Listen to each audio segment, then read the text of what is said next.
everybody. I'm Ali Cattail, the author of the Fauna and the Flora, and today we are discussing Act 4 of the book. That's commercial break number 3, then chapters 25 through 32, timepieces through the Green Gala.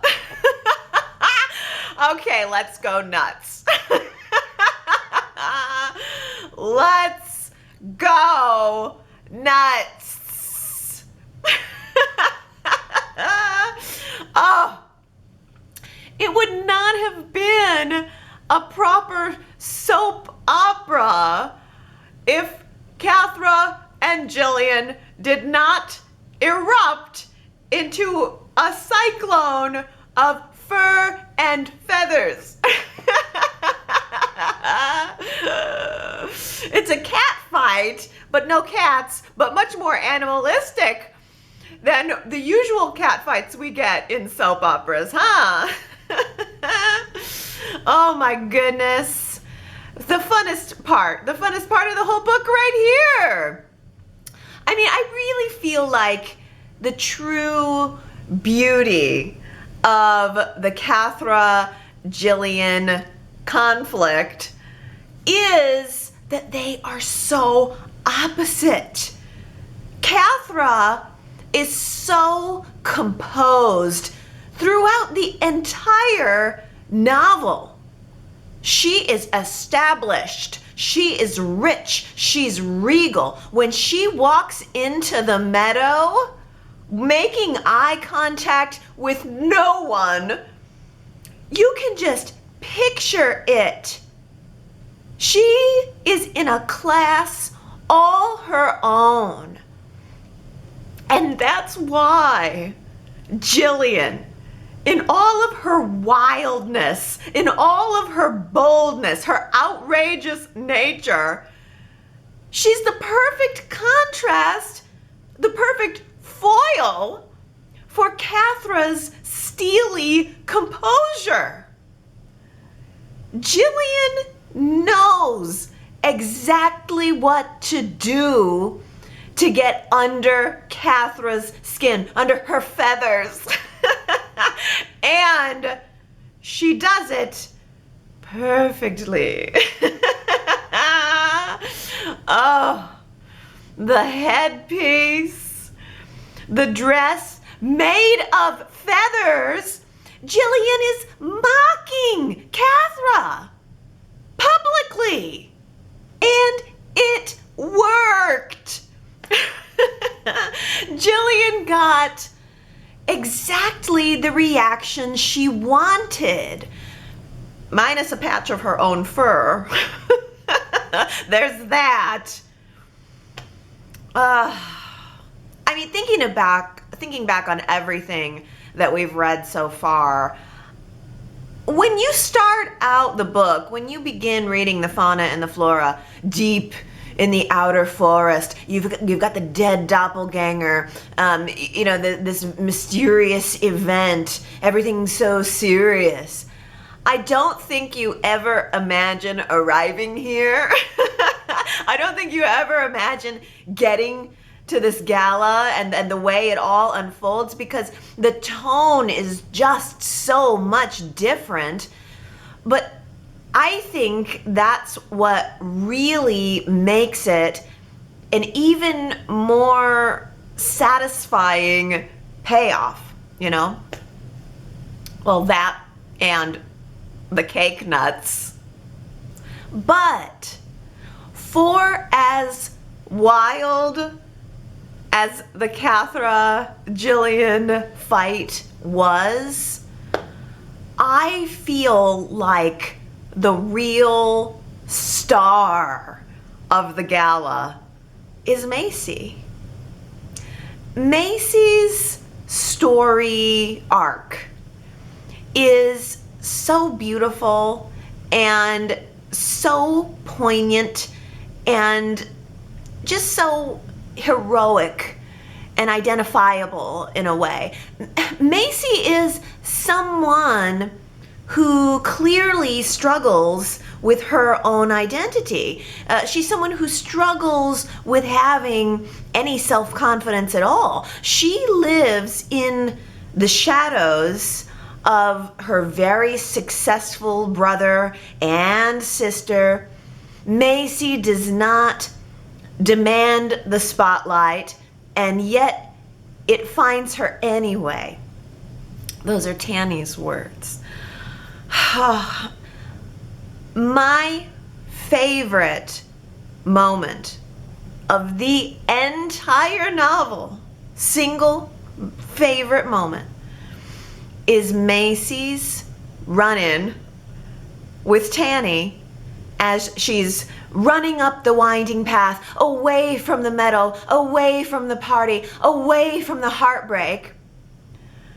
And she runs into Tanny, and Tanny gives her this opportunity, this chance to turn a bad night into a good song, to turn it around. And Macy's first instinct is to say no. She can't do it. She's not going to do it. Not tonight. Any night but tonight. And Tanny accepts that, and he flies away. And as he's in flight, Macy calls out to him. And he turns around, swoops around, in my mind, knowing exactly what she was going to do, in fact, anticipating it. And he flies back to her, stands beside her, and he gestures down the path toward the meadow with an easy, open wing and says, "After you." Best moment in the novel. Just nothing tops that for me. And that's the end of the Gala Part 1, and yet it's the beginning of the setup of Macy's triumph and the beautiful duet that is to come. If you are reading the Fauna and the Flora in paperback or ebook, the Restless Heart lyrics, you really had a chance to savor that, to think about what's being said there, because it's really a commentary on the generational aspect of soap operas. The fact that they move along with us through the days of our lives, through the pleasure and the pain. A young and restless heart remains. But if you listen to the audiobook version, your experience was a little bit different to actually hear Macy and Tanny sing that song together, and to hear the way the music played over the drama, was incorporated into the drama, became a part of that scene, creating just this incredible contrast between the beautiful song and the beautiful mess that was going on between Kathra and Gillian, the beautiful mess that the gala became. That song is one of the things that I think makes the Fauna and the Flora so unique. I mean, how many books have a song in them?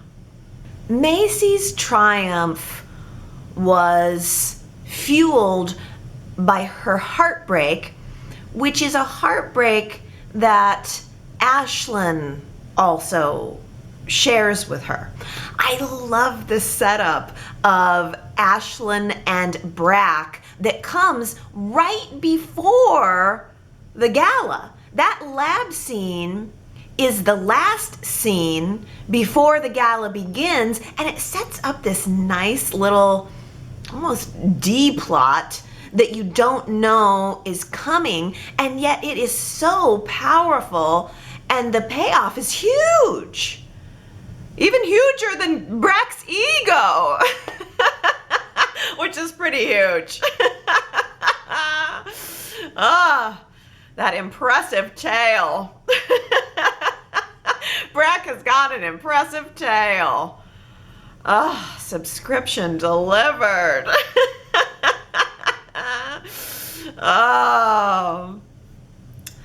I also really appreciate all of the back and forth between Brack and Jackrabbit in the lab scene and also at the gala. I mean, they just make great rivals. The word play, the name play, and it's completely believable. I mean, of course these two don't like each other.